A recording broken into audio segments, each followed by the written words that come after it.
Olá, espero que todas e todas estejam bem.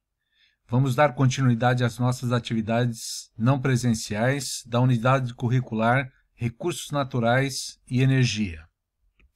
Nosso foco essa semana é fontes de energias fósseis, petróleo, gás natural, carvão e gás xisto. Após essa exposição, espero que vocês façam um levantamento dos principais impactos ambientais dessas fontes de energia. Temos aqui algumas informações do Boletim Energético Nacional, cujos dados são de 2018, nos que se refere à evolução das emissões de gás carbônico vinculados à matriz energética brasileira. Observe que, do ano 2000 até o ano 2018, nós tivemos um progressivo acréscimo da emissão de CO2 decorrentes do uso de energias fósseis. Podemos perceber nesse gráfico que a emissão antrópica de CO2 associada à matriz energética, ela é fundamentalmente dada pelo uso dos transportes, ou seja, das energias fósseis vinculadas aos carros, automóveis, caminhões, avião. Uma parte significativa também cabe à indústria. A produção e o consumo de energia total no Brasil, dividido pela população total do Brasil, nos dá uma visão de emissão de CO2 per capita. Observe que, no Brasil, a emissão de CO2 per capita está na faixa de 2 toneladas gás carbônico por habitante. Esse número é baixo quando comparado com os países desenvolvidos, como o gráfico nos apresenta. Aqui temos um gráfico que nos dá uma ideia de quanto de gás carbônico você emite ao produzir 1 megawatts para o setor elétrico.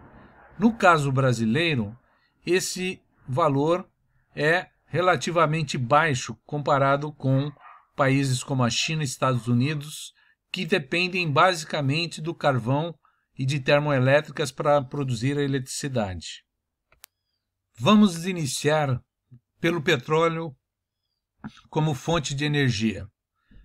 O petróleo é uma mistura complexa de hidrocarbonetos, portanto, substâncias orgânicas formadas basicamente de hidrogênio e carbono. Ele nos dá os principais derivados para o uso de energias fósseis. O petróleo tem origem geológica. Ele se forma a partir de milhões de anos. Basicamente, a formação do petróleo se dá pela decomposição de material orgânico. Essa decomposição é causada por pouca oxigenação e pela ação das bactérias à medida que esse material orgânico se encontra no subsolo. Os bolsões onde se encontra petróleo são chamados jazidas e se encontram no subsolo, a diferentes profundidades. Temos uma classificação em termos de camada, onde, no Brasil, principalmente o petróleo marítimo se encontra numa faixa chamada pós-sal e uma outra faixa chamada pré-sal, conforme ilustra as figuras, e observam na figura direita a profundidade dessas camadas. O petróleo extraído das jazidas necessita passar por um processo de refino, ou seja, é preciso fracioná-lo em diversos componentes para utilizar como fonte energética secundária. Esse processo de fracionamento é basicamente dado por um processo de destilação.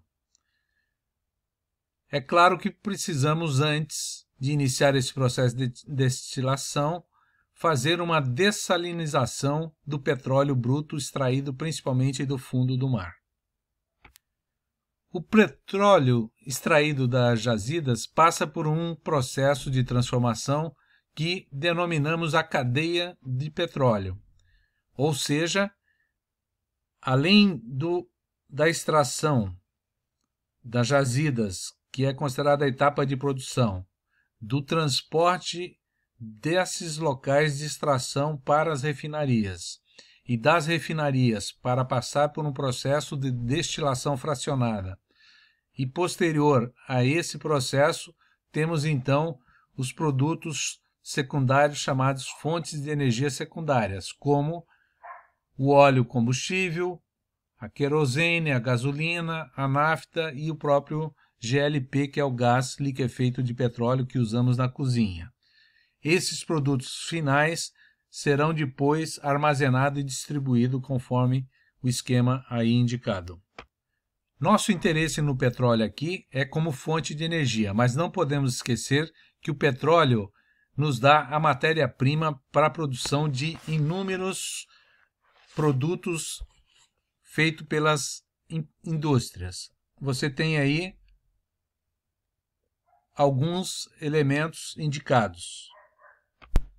Temos aqui um quadro que nos dá as reservas mundiais de petróleo em bilhões de barris, representado aí pelos países, e observem que esses países que têm as maiores reservas não são necessariamente os maiores produtores de petróleo. Há uma diferença em ter a reserva e produzir o petróleo. Veremos no próximo slide os maiores produtores de petróleo. Observe nesse quadro do Mapa Mundi que temos aqui os 10 maiores produtores de petróleo do mundo, dados de 2015. Nesse mapa, os Estados Unidos aparece como o primeiro maior produtor de petróleo, em que pese que as suas reservas não são as maiores do mundo. Portanto, é um país dependente de petróleo atualmente. O custo de extração do petróleo não é homogêneo. Vocês podem perceber aqui que tem um quadro geral dos valores em dólares do custo de extração dos petróleos das jazidas. Portanto, há um custo diferenciado. Vamos falar agora um pouco sobre o gás natural. O gás natural, assim como o petróleo, ele pode servir como matéria-prima para produtos industrializados ou ser usado como fonte de energia. Normalmente, o gás natural está associado a jazidas de petróleo. Observe por esse gráfico que as maiores reservas de gás natural se encontram no Oriente Médio e no leste europeu, ou na Rússia e nos países que compõem a Eurásia, próximo da Rússia. Os maiores produtores de gás natural não são necessariamente os maiores consumidores. Por isso, temos um grande fluxo de gás natural através de gasodutos dos centros produtivos para os centros consumidores. Aqui nesse mapa mundial, você tem em linhas vermelhas a direção do local de produção para os locais de consumo.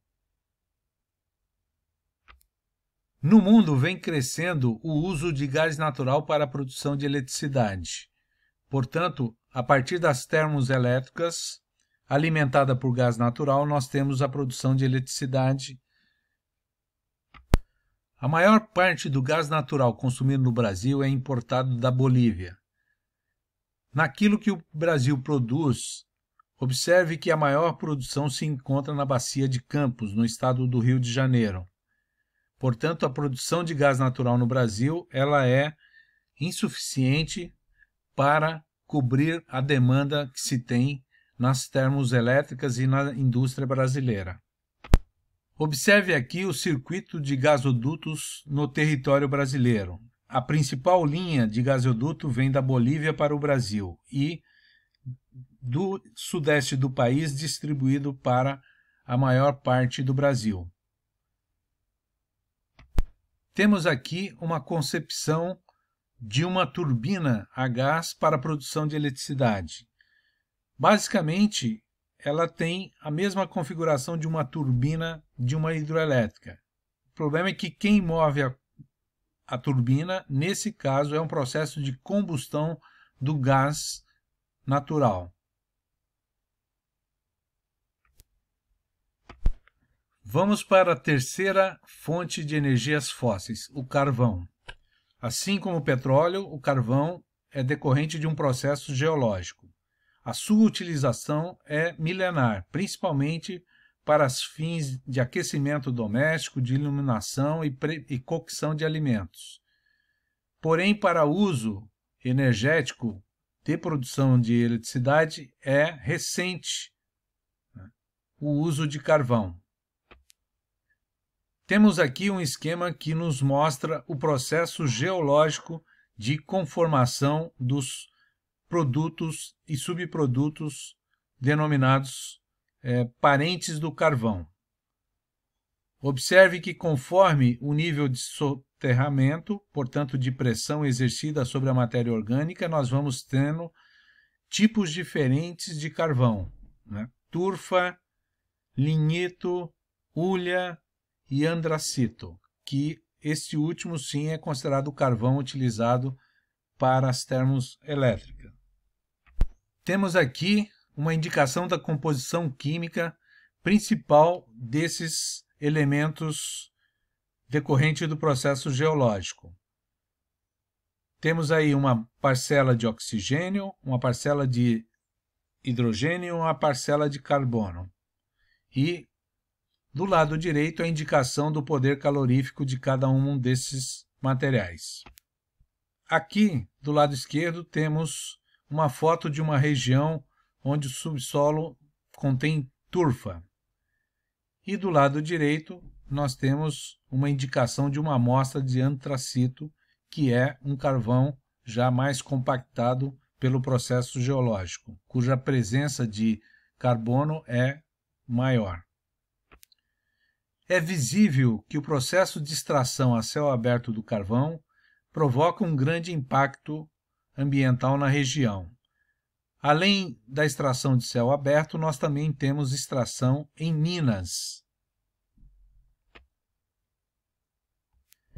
Neste quadro você tem uma visão pictórica de um processo de produção de eletricidade a partir de uma termoelétrica. Temos o carvão mineral como matéria-prima, que é jogado na câmara para queima a partir de uma esteira. A queima desse carvão vai produzir um aquecimento da água que gera um vapor e esse vapor vai movimentar a turbina. E essa turbina, conectada a um gerador elétrico, transforma o seu movimento mecânico em energia elétrica.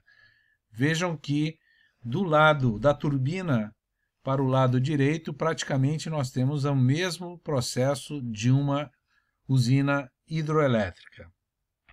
Por último, vamos falar do gás de xisto, que vem sendo explorado recentemente pelos Estados Unidos. Esse é um gás não convencional que surge a partir da fragmentação de rochas de xisto no subsolo. Temos aqui do lado direito um infográfico mostrando o processo de extração do gás xisto. Observe que o xisto está no subsolo e ele necessita ser fragmentado para a liberação desse gás que fica entre as suas pedras. A extração do gás xisto é uma das principais polêmicas ambientais dos Estados Unidos, principalmente em função do processo de fraturamento hidráulico, chamado fracking. Esse processo estabelece uma contaminação dos lençóis freáticos e provoca um grande risco ambiental devido aos 600 produtos químicos que é usado no processo de extração desse gás. Cabe agora a você realizar um estudo sobre os impactos ambientais dessas fontes de energias fósseis apresentadas.